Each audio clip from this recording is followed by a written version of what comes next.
제목을 고민하다가 못 바꿨어요.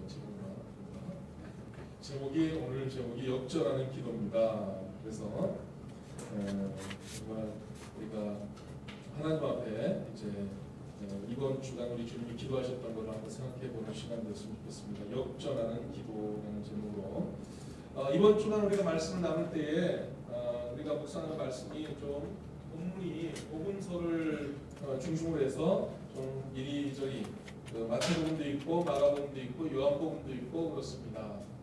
그래서 본문의 말씀들을 한 주간 동안 묵상하면서 우리 주님 고난에 대해서 여러분들도 동참하시는 그런 한 주간 되길 바랍니다.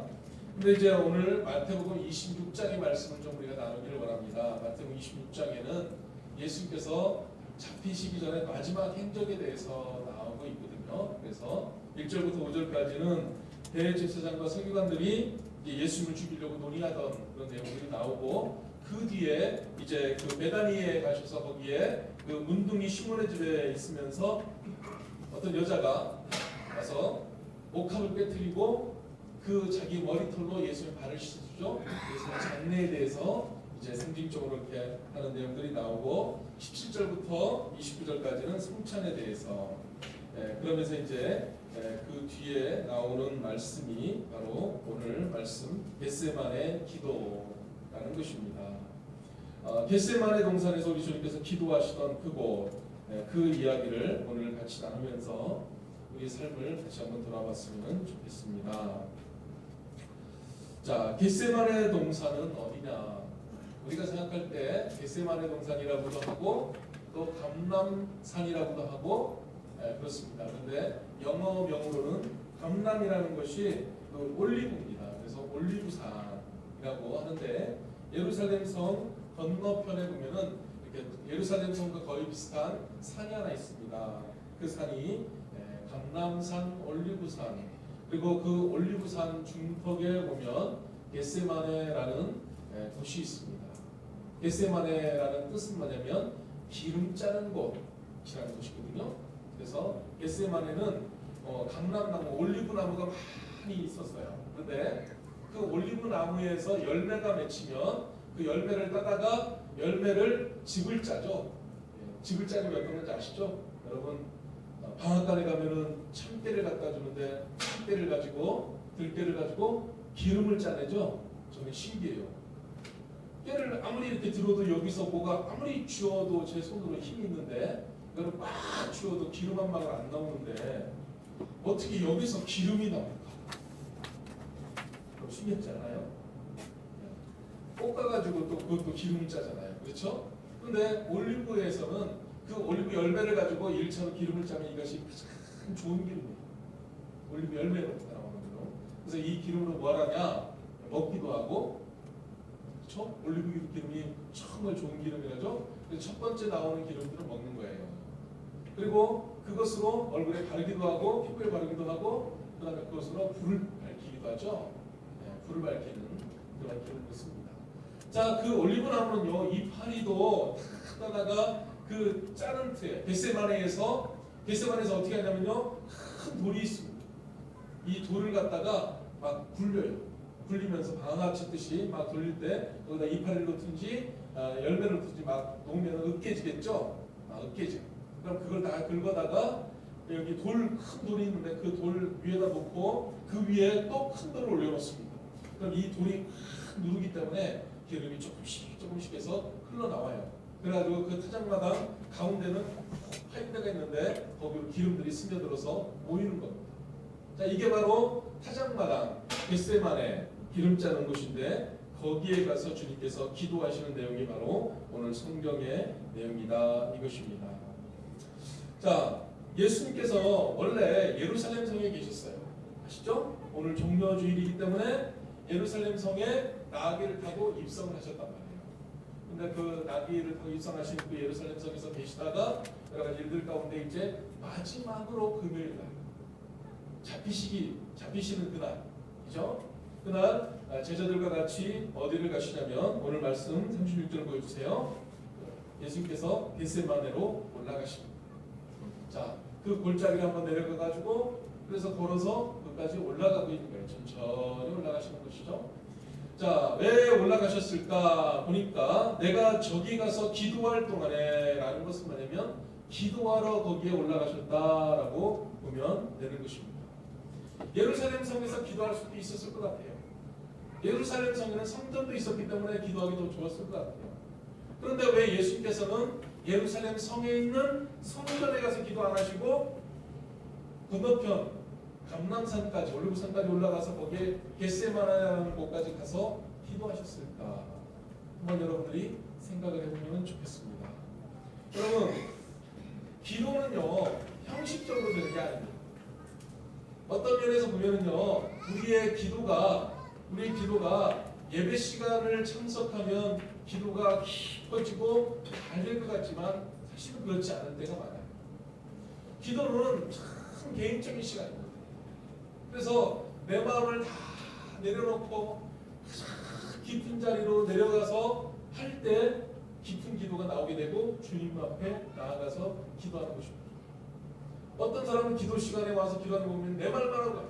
하나님 들으시오. 그래서 내 말만 하는 건 기도가 아니죠. 기도는요 주님의 말씀을 듣는 시간이라는 거예요. 그래서 기도 시간이 깊어지려면 우리가 정말로 하나님과 늘 교제하던 그 자리를 가야 되는데 성경 말씀에 보면은요 우리 주님은 늘 자주 겟세마네에 가서 기도하셨다라는 것을 볼 수가 있습니다. 우리 주님이 지금 위기를 당했어요. 우리 주님은 알고 있어요. 오늘 바로 잡혀가게 될 것이다.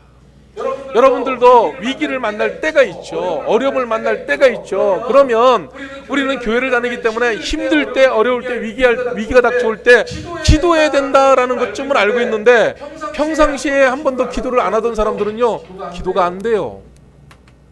기도할 자리를 못 찾아가요. 어디서 기도해야 될지. 그런데 습관을 따라서 늘 기도의 자리에 주님도 가셨기 때문에 위기의 순간에 바로 그 자리를 찾아가게 되는 것입니다. 여러분, 우리가 평상시에는 참 행복하고 좋은 일들 많기 때문에 뭐 기도할 큰 필요성들을 못 느끼죠. 그런데요, 인생이라는 게 누구도 장담하지 못합니다.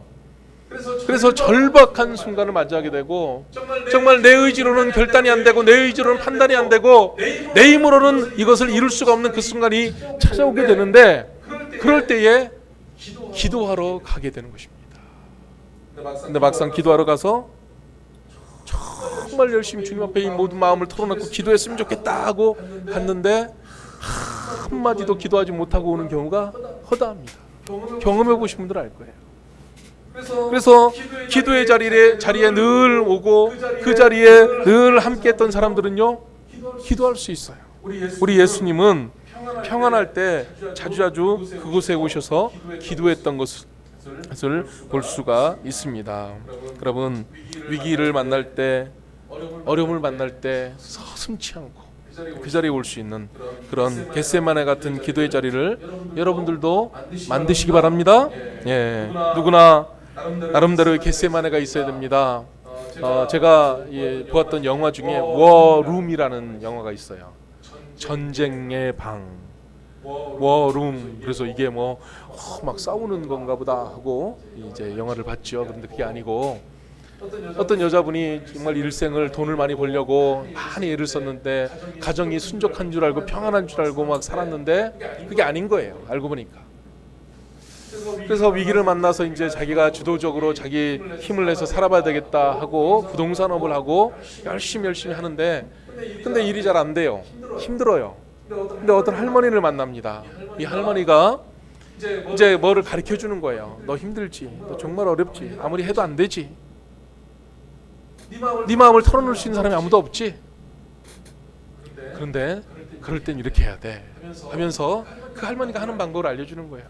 그 할머니 집이 여러 집이 있는데 그 중에 한가운데 보니까 이상하게 조그마한 문이 있어요. 그 문을 열어보니까 조그마한 공간이 나오는데 이게 필요하다는 거죠. 그래서 거기는 어디냐? 내가 전쟁하는 곳이다.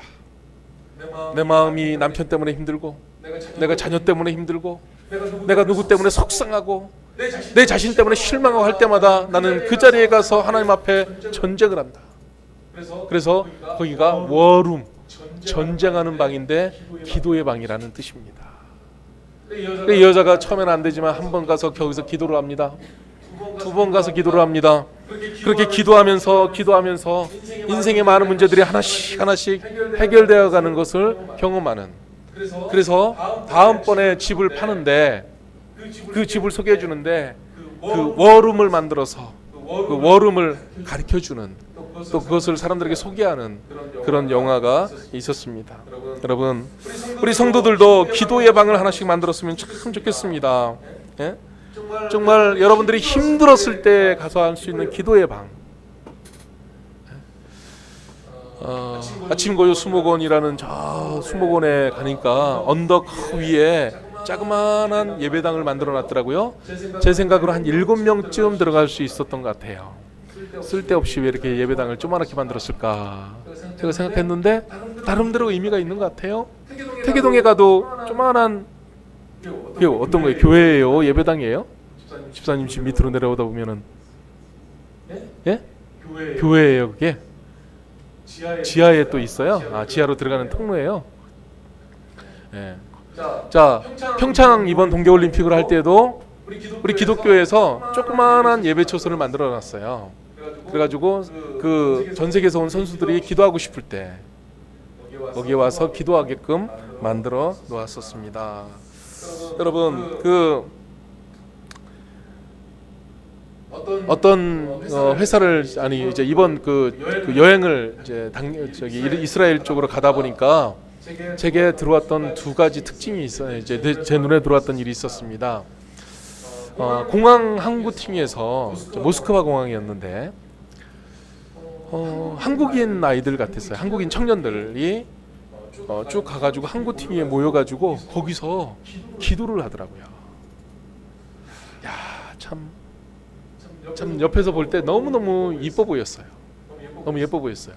그런데 예루살렘에 가서 마지막으로 이제 그 예수님께서 십자가를 지시고 걸으셨던 그 비아 돌로로사 십자가의 길이 있습니다. 제 마음속에는 우리 목사님들은 인솔하고 갔기 때문에 그 십자가의 길을 걸어갈 때는 아무도 말을 하지 않고 정말로 기도하면서 내 마음속에 이 우리 주님의 십자가를 묵상하면서 그러면서 은혜롭게 그거를 갔으면 좋겠다라고 생각을 하고 걸어가고 있는데 그런 분위기라든지 그런 마음이 하나도 없는 거예요. 인솔하는 현지 목사님이 강조를 하는 거예요. 목사님들, 여기는 어디냐면 예수님께서 십자가를 지고 가신 것입니다. 길입니다. 목사님들 어떻게 이 길을 걸으셔야 되겠습니까?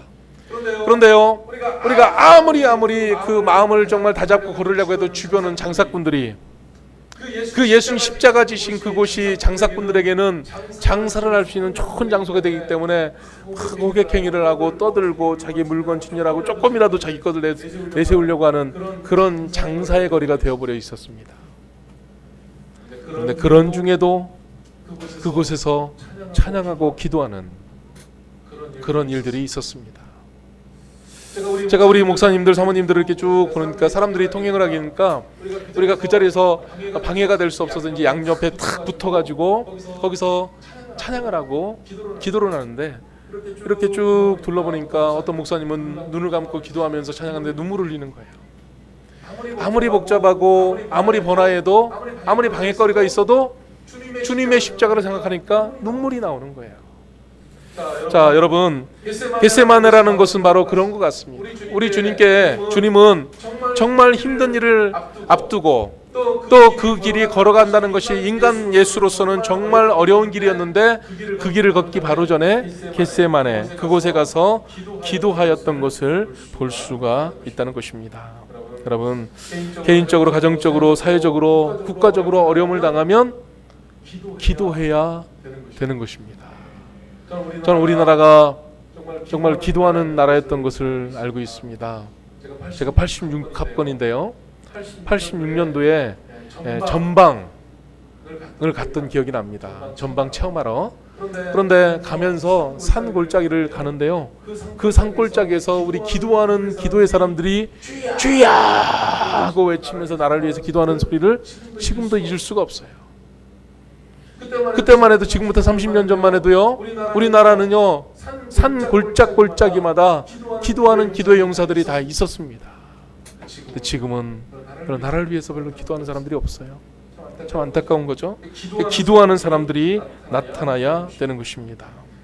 자, 그런데 우리 주님께서 38절 한번 보겠습니다. 제자들을 데리고 이렇게 올라가셨는데 38절, 내 마음이 매우 고민하게 하여 죽게 되었으니 너희는 여기 머물러 나와 함께 깨어 있으라 하시고 그랬습니다. 자, 예수님께서 기도하러 가시는데요, 결국에는 혼자 기도합니다. 그렇죠? 사실은요, 중보기도도 상당히 중요하긴 하지만 정말 중요한 것은 본인이 기도를 해야 됩니다. 아멘?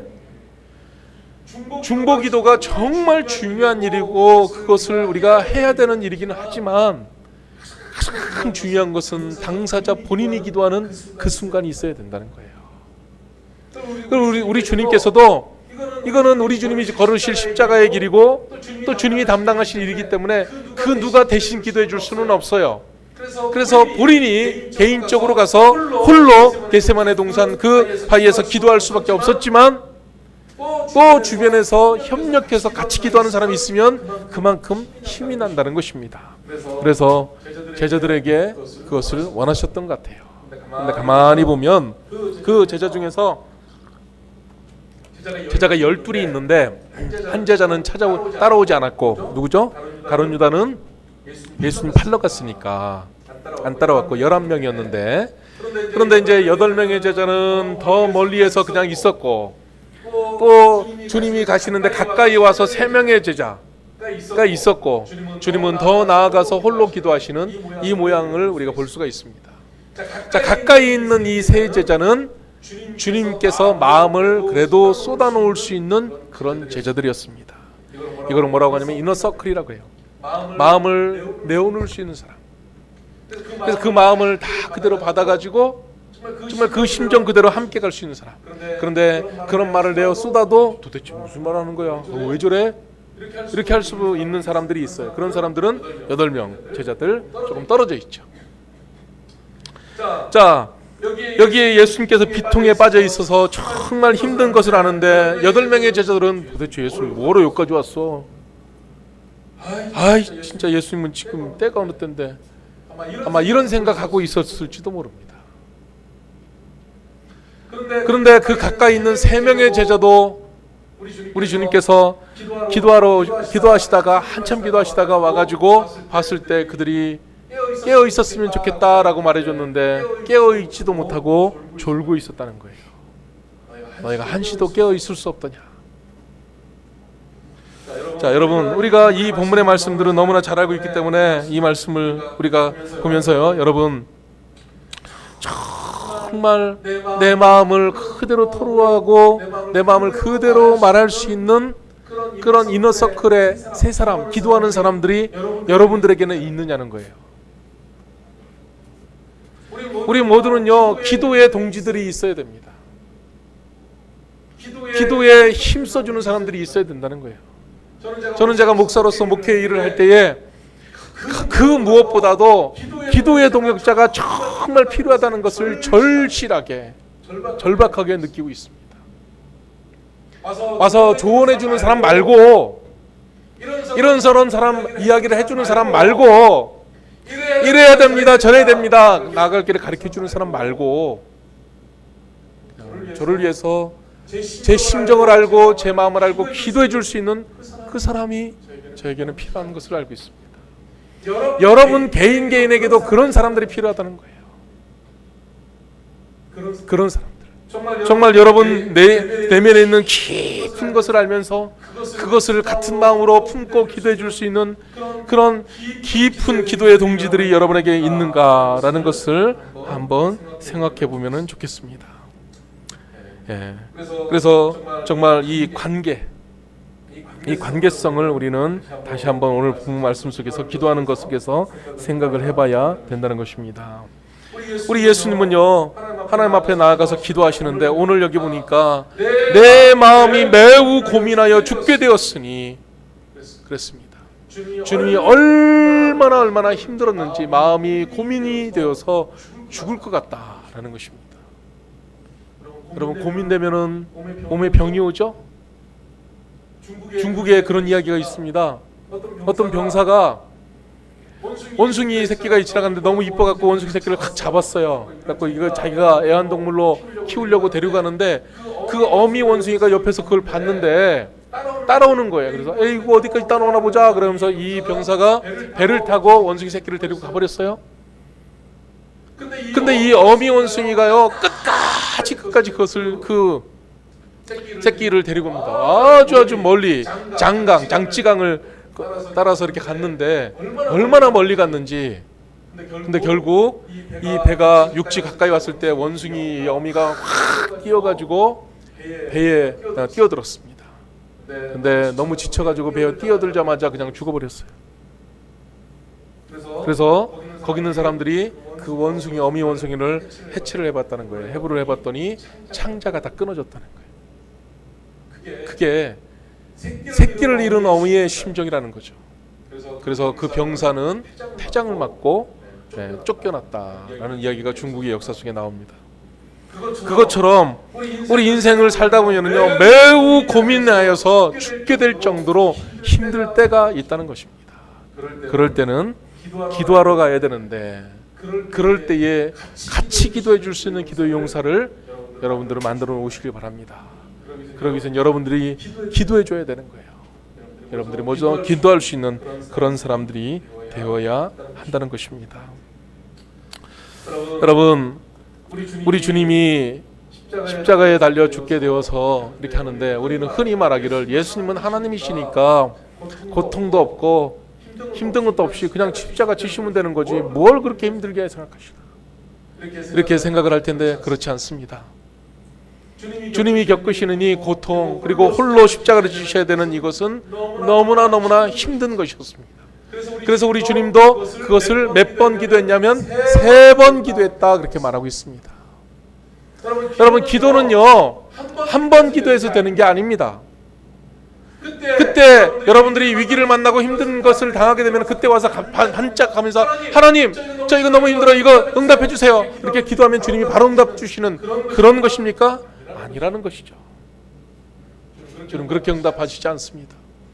한 번 가서 기도 정말 땀방울이 핏방울이 되도록 기도하시고 와서 제자들을 살펴본 다음에 2번째 가서 또 기도하시고 그리고 와서 또 제자들을 또 보시고 3번째 가서 그렇게 기도하셨다는 것입니다. 어떤 사람들은 말합니다. 새벽기도 나오면 맨날 똑같은 기도 중간부활하듯이 막 기도하는데 뭐하러 그렇게 기도하냐 그런 기도하지 말고 그냥 어쩌다 한 번씩 가서 기도하면 되지 이렇게 말하는데요. 그건 기도를 모르는 사람이 하는 말입니다. 새벽기도 나와서 하는 사람들이 맨날 똑같은 기도 중원부원하고 졸다가고 하는 그런 기도 아니라는 것입니다. 우리 주님의 기도를 그런 식으로 취급하지 마시기 바랍니다. 한 번 기도하는 것과 2번째 와서 기도하는 것과 3번째 와서 기도하는 것은 다릅니다. 똑같은 말로 기도를 해도 한 번 와서 진심으로 기도하는 것과 2번째 와서 그 제목으로 기도하는 것과 3번째 그 자리에 와서 그 기도 제목으로 기도하는 것과는 전혀 다른 것을 여러분들이 아시기 바랍니다. 기도는 인격적인 하나님과 대화이기 때문에 깊이 들어가는 것이고 깊이 나누는 것입니다. 여러분들이 어디 가서 젊은 청년과 처녀와 총각이 결혼을 할 때에 어떤 사람 하나 만나서 이쁘다 딱 그러면 바로 만나서 그냥 기도하고 결혼하고 말아버립니까? 아니죠. 한 번 만나서 이렇게 살펴보고 2번째 만나서 대화해보고 아 이렇구나. 3번째 만나서 깊이 대화해보고 이렇구나. 이런 것들을 알아가듯이 기도도 바로 그런 것이다 라는 것입니다. 우리 주님이 3번 기도하셨다라는 것은 완전히 이제는 준비가 되었다라는 것입니다. 정말로 주님의 하나님의 뜻을 그대로 다 받아들이시겠다고 아무리 힘들어도 어려워도 받아들이시겠다고 하는 그 기도라는 것을 우리는 알아야 하는 것입니다. 저는 이런 이야기가 있습니다.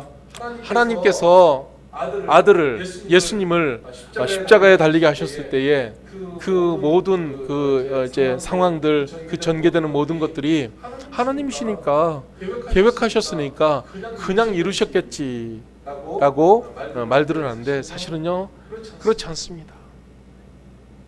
여러분 아버지가 되면은요 자식이 고난의 자리에 갈 때 가슴 아픈 겁니다. 어머니가 되면은요 자식이 수련회만 가도 덜덜 떨리고요. 애들이 장성해서 군대를 보내면은요 그 어머니들은 매일 밤 걱정하면서 살아갑니다. 군대 나라가 아이를 죽이는 것도 아니고 나라가 아이를 그렇게 고생만 시키는 것도 아닌데도 불구하고 군대 보낸 어머님들은 잠을 제대로 못 잡니다. 그래서 아들이 있는 곳으로 찾아가죠. 하나님께서 예수 그리스도를 이 땅에 보내셔서 이 땅에 있는 수많은 사람들의 죄를 대신 짊어지고 십자가를 지고 가시게 되는 그 상황에서 하나님께서는 아무런 감정적인 힘듦이나 어려움들을 느끼지 않으시고 그냥 그렇게 되어져야 되는 거니까 알아서 해 이런 건 아니라는 거죠. 하나님 아버지의 심정을 우리가 알아야 되는 것입니다. 하나님 아버지의 마음을 알아야 한다는 것입니다. 이런 이야기가 있습니다. 스페인에 똘레도라는 그런 그 유명한 지역이 있는데 알카자르라는 성이 있었습니다. 그 성에 이제 전쟁이 일어났죠. 그래서 이 좌파 민주주의를 추구하는 공화당이 있었고 또 민족주의자들이 있었는데 민족주의자들을 이끄는 그 대령 이름이 누구죠? 모스카르도라는 대령이 그 성 안에 있었습니다. 그래가지고 그 성에 있는 사람들은 일심단결해가지고 이제 저항하고 있었어요. 그런데 성을 둘러싼 이 공화당이 너무나 강하기 때문에 이제는 나갈 수도 없고 그렇지만은 항복을 절대로 하지 않으면서 하루에 한 끼만 근근히 먹으면서 그들이 끝까지 저항을 했다는 것입니다. 그런데 그렇게 할 때에 이 공화파에서 이제 이 그 모스카르도 대령의 아들을 잡아왔습니다. 그래가지고 그 아들을 그 앞에 세워놓고 최후 통첩을 하는 것입니다. 10분 내로 항복하지 않으면 당신 아들을 죽여버리겠다. 자, 10분 내로 항복하지 않으면 당신 아들을 죽여버리겠다. 대신에 항복하면 여러 가지 일들을 참작해서 이제 봐주겠다라는 회유를 했습니다. 그래서 이제 마지막으로 전화 통화를 하는 겁니다. 그랬더니 그 아버지가 아들에게 이제 말을 합니다. 아들이 아버지 그랬더니 그애야 어떠니? 아들이 괜찮아요. 그런데 만약 아버지께서 투항하지 않으면 저를 총살시키겠대요. 모스카르도 대령이 그럼 너의 영혼을 하나님께 맡기거라. 그리고 스페인 만세를 힘차게 외치고 애국자답게 죽거라. 그랬더니 아들이 아버지 제 마지막 힘찬 키스를 아버지께 드립니다. 모스카르도 대령이 루이스야 나도 이별의 키스를 너에게 보낸다. 그래서 그 아들은 총살로 그 자리에서 죽었습니다. 그 일이 있은 다음에 이 민족주의자들이 일치단결해가지고 공화파를 물리치는 이런 일들이 있었다고 합니다. 저는 이 그 모스카르도 대령이 그 아들이 죽어갈 때 심정이 어땠을까 생각을 해봅니다. 그거는 부모가 아니면 알 수가 없는 심정이라고 생각을 합니다. 우리 주님께서도 십자가를 지고 가실 때 하나님 아버지의 마음은 찢기셨습니다. 우리가 인생을 살아가면서 예수 그리스도께서 그 심정을 알고 하나님께 간절히 기도를 하였듯이 우리도 인생의 여정 가운데 많은 일들을 당할 때마다 하나님 앞에 그렇게 기도하며 나아가야 하겠다 이것입니다. 우리가 요즘은 우리의 살아가는 삶의 현장 속에서 일어나는 일들을 너무 가볍게 여기는 경우들이 많습니다. 그냥 대략 가볍게 진지하지 않게 넘어가려고 하는 일들이 많은데요. 우리 인생에 그렇게 가볍게 넘길 일들도 있지만은 정말 중요하게 생각하고 진지하게 생각하고 또 소중하게 생각해서 가볍게 넘기지 말고 그 올바른 태도로 우리가 살아야 될 일들이 많이 있다는 것입니다. 그것이 뭐냐면 우리 영혼에 관련된 일들이라는 것입니다. 그래서 우리는 돈을 많이 버는 것도 이 세상에서 우리가 진정으로 이룰 일들이 아니라 높이 올라가는 것이 진정으로 이룰 일이 아니라 하나님 앞에서 우리 인생이 어떻게 되어야 되느냐 이것을 진지하게 고민하면서 세워가야 하겠다는 것입니다. 여러분, 조개 중에서 삿갓조개라고 있습니다. 삿갓조개. 이건 뭐냐면 바닷가에 가면 바위가 있는데 바위에 타닥타닥 납작하게 삿갓 모양으로 되어 있는 붙어 있는 조개입니다. 그런데요, 이 조개는요 얼마나 단단한지 망치를 가지고 이 조개를 깨트리려고 때리면 바위가 깨지면 깨졌지 조개가 깨지지는 않는다는 겁니다. 그 정도로 단단합니다. 실제로 단단합니다. 그래서 이 조개를 떼려면은 뗄 수가 없는 거예요. 잘 떼지지가 않아요. 이 조개는요 1mm의 이빨이 있답니다. 아주 강한 이빨이 있는데 이 강한 이빨로 이 바위를 갉고 또 거기에 있는 이제 해초들을 갉아서 이렇게 먹는 그런 삿갓 조개인데, 학자들이 그래서 이제 이것을 연구를 해봤답니다. 삿갓 조개가 어떻게 이 바위, 얼마나 바위 바다가 와서 파도가 와서 탁탁 때리면 이게 한 번 때리는 것도 아니고 두 번 때리는 것도 아니고 매일 때리잖아요. 계속 때리잖아요. 그런데도 거기서 떨어지지 않고 이렇게 살아갈까? 왜 이렇게 단단하게 만들어졌을까? 이렇게 이제 연구를 했답니다. 그랬더니 그 학자들이 내린 결론은 뭐냐면 이 조개들이 엄청난 파도와 또 엄청난 바람 속에서 항상 시달렸기 때문에, 그렇기 때문에 이들이 이 밀착, 달라붙는 이것이 그 무엇으로도 이길 수 없을 정도로 그렇게 힘있게 되었다라고 이제 결론을 내렸다고 합니다. 자, 여러분, 우리가 인생을 살면서 연단해야 될 일들이 참 많이 있지만 기도의 연단을 여러분들 하시기 바랍니다. 아멘. 그래서 기도에 단련되어 있고 기도로 주님 앞에 붙어 있으면 세상에 어떤 풍파가 와도 떨어지거나 넘어지거나 또는 파괴되거나 하는 일들이 전혀 없다는 것입니다. 우리가 신앙생활을 할 때 보면은요, 기도하는 사람은 시험에 별로 들지 않더라고요. 기도에 늘 성실한 사람은 어려운 일들을 그렇게 많이 만나지를 않더라고요. 늘 기도의 자리에 나와서 하나님 앞에 붙어 있으면서 기도하는 사람은 쉽게 침체되거나 낙심하지 않더라고요. 낙심하는 사람, 침체되어 있는 사람, 시험 드는 사람, 왜 그런가? 가만히 보면 기도의 자리에 별로 없어요. 기도하지 않는 거예요. 여러분, 기도하는 것은 우리에게 있는 면역력을 키우는 것과 똑같습니다. 그래서 평소에 기도 생활을 열심히 하시는 분들은 면역력이 강화되어 가지고 어떤 질병이 와도 어떤 어려움이 와도 그 모든 것들을 다 이겨낼 수가 있는 거예요. 근데 기도하지 않으니까 조그만한 질병이 와도 그대로 병들어 버리고 그대로 낙심해 버리고 침체돼 버리는 것을 볼 수가 있다는 것입니다. 우리는 주님이 말씀하시는 것처럼 깨어 있어야 하겠다는 것입니다. 깨어 있어야 하는 것입니다. 여러분, 새벽마다 나와서 아니면 낮 시간에도 여러분들이 깨어서 주님 앞에 기도한다는 것은 참 어려울지도 모릅니다. 그런데 이렇게 평소에 깨어 있어서 주님 앞에 기도하는 걸 통해서 우리의 영혼이 바로 설 수가 있게 되는 것입니다. 이제 말씀을 정리하겠습니다. 오늘의 말씀은 사실은 본문 말씀이 우리가 적게 되어 있지만 여기에 늘 같이 따라다니는 한 사람이 있는데 누구냐면 베드로입니다. 이 베드로가 주님을 잡아가는 사람이 있으면 제가 목숨 걸고 주님을 지켜드리겠습니다. 제가 있는 한 누구도 주님을 잡아갈 수는 없을 겁니다. 하고 자만했던 사람입니다.